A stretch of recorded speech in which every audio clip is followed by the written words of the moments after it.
Inside Sources. Inside Sources. America's voice of reason. Boyd Matheson on Utah's home for elevated conversation. Inside Sources on KSL News Radio. Well, on this show, we like to have authentic conversations. We believe we can talk about anything. It's how we talk about it that matters. But sometimes having those crucial conversations, authentic conversations, can be a little scary, whether that's at home or at the workplace. But they're necessary for a whole host of reasons that we want to get into today. And so we turn to one of our favorite people to talk to authentically and with conviction, Ganel-Lyn Condie, a popular speaker, host, and author, one of the great thinkers and writers we have in this state. And Ganel-Lyn, welcome back to the show. Thanks for having me for this authentic, vulnerable conversation. Sometimes we get to those words and sadly they almost become just buzzwords. And sometimes Right. we take out the fact that they are kind of buzzy words, but they're also really important, and they can be really scary to actually put into practice. Yeah, and thanks to Brene Brown and other researchers that have really kind of moved the needle around conversations around shame and resiliency and authenticity. But when it comes to personal relationships and in professional circles, it takes a lot of courage to show up even in a public square place with our whole selves. And yet there's great value when we have the courage to do that. And they are more than buzzwords. Yeah, and I love this whole concept, and I want to dig into this of being able to take your whole authentic self into the public square, whether that's workplace, whether that's into public settings or conversations or school board meetings. We have to be able to take that whole authentic self. You've experienced that in a whole host of ways in your career and in the work that you do in community. Give us a sense of what we should be thinking about when we think about taking our whole authentic self into the public square. Well, I think we just have an overabundance of information coming at us at all times, whether it's in the workplace or on our phones or in our relationships. And so I do believe people want to have a reason to connect with you. They want a why. And for me, as a content creator and author and speaker, I feel like it has taken a lot of courage at times to continue to put myself out there. But I've realized that if I'm not showing up with my whole self, then maybe I'm not really solving any problems or starting any new conversations, and I value that. So maybe you're not in a position like I am or like you are, Boyd, in what you do each day, but I think we can look at all of our spheres of influence, all of our stewardships, and decide, is it worth that scary feeling to show up kind of messy? And know that when we do that, it gives people a real why to connect with us. I love that. Courage is scary. Courage is messy, to say the least. Yes. And it doesn't mean TMI. I mean, it doesn't mean that we have to share every little detail. I was just having a conversation with a professional, a woman I respect who's gone through some stuff, and she's been asked to present to a group and was on the fence about how open she wanted to be and felt prompted to reach out to me and kind of had a phrase come to her mind, what would Ganel do? And so, not everyone is called to do that, but we had a conversation that sometimes when we are so vague, we don't move the needle, we don't change the conversation. And yet in our hearts and minds, when we're telling something or sharing something that's really vulnerable, even if we take it back a couple of degrees, we know maybe the nitty-gritty, but we're sharing just enough to really connect with our coworkers, with our family members. If you're in a leadership position, it can change the course of a meeting and a conversation and even some decision-making when people see you as a leader that is willing to kind of pull the curtain back and say, I'm showing up with my whole self. So when we're talking about this budget or these measurables, this is why I'm coming at this decision this way. It can change a policy decision.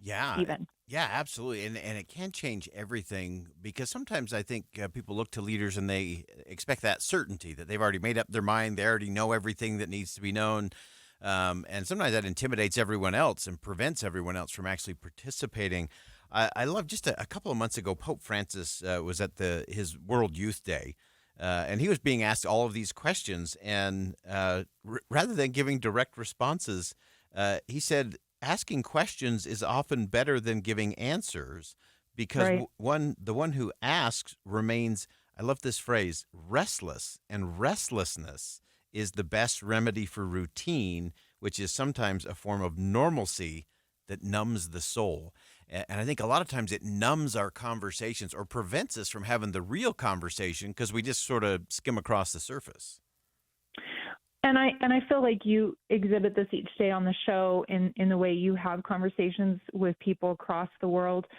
And we all want that real connection. I was just talking with my son who's in college and in that frame of socializing where it can still feel just as insecure for an 80-year-old as it does for a 25-year-old to walk into a new space. And he was talking about in his own mind realizing that people don't really remember what you did wrong or said wrong or not having the answer like you just said from Pope Francis, but they remember how they felt when they were with you. And I think in leadership, sometimes we fear, whether it's in parenting or in corporate settings, that if we don't have all the answers, then the people we're working with or that are quote unquote following us are going to feel uncertain or afraid. And I love what you just suggested in inviting people to stay curious. That means as a leader, as a parent, I've often had to say to my kids, I don't have the answers to that. I don't know the solution to that, but I'm willing to have the conversation. And that changes how people feel when they're working with you. And for me, as someone that looks to other thought leaders and content creators, I love when someone says, I don't have all the answers, but I'm willing to have the conversation with you.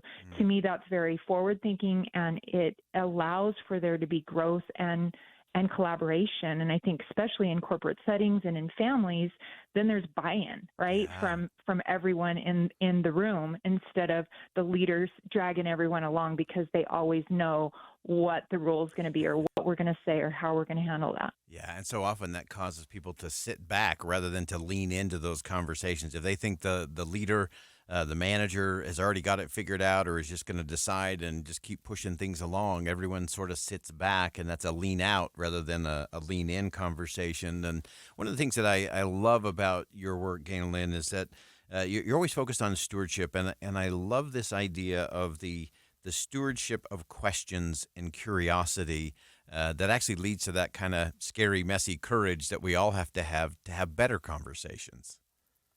Yeah, and I do feel like this isn't oversimplifying or being cliche, but one person can change the culture of a business, of a family, of a church community when they're willing to lead out and say, you know what, I'm struggling with something. And I just had a conversation with a new C-suite level executive, and I invited him to consider, with the work I do in mental health circles, that if they show up in some of those boardrooms and say, you know what, I'm seeking support right now because I'm not only am I doing this stewardship here in front of you each day, I'm dealing with some mental health on the side like we all are. And that one vulnerable share, that scary, courageous moment where you kind of tell your colleagues, I'm wrestling with something right now. That is just one example of how a whole culture can change, where it ripples out for good, because now others have permission to say, wait, how is my mental health and what support do I need to have right now? And so I think curiosity can even extend into the mental health realm. And when we see that we're all showing up in these spaces with a complex life, like our stewardship list is complex. We're not just all one thing.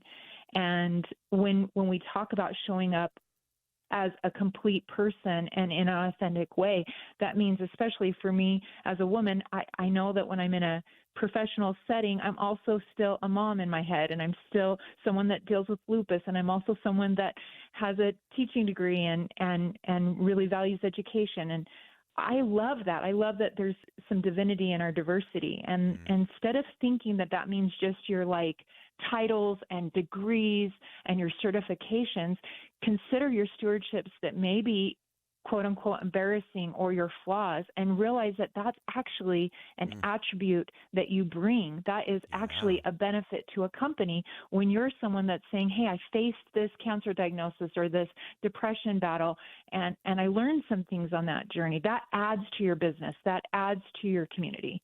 It doesn't detract from it because of that so-and-so weak area or struggle that you've dealt with. That's right. And those weaknesses often create space for others to step into their strengths or to recognize that they have some of those.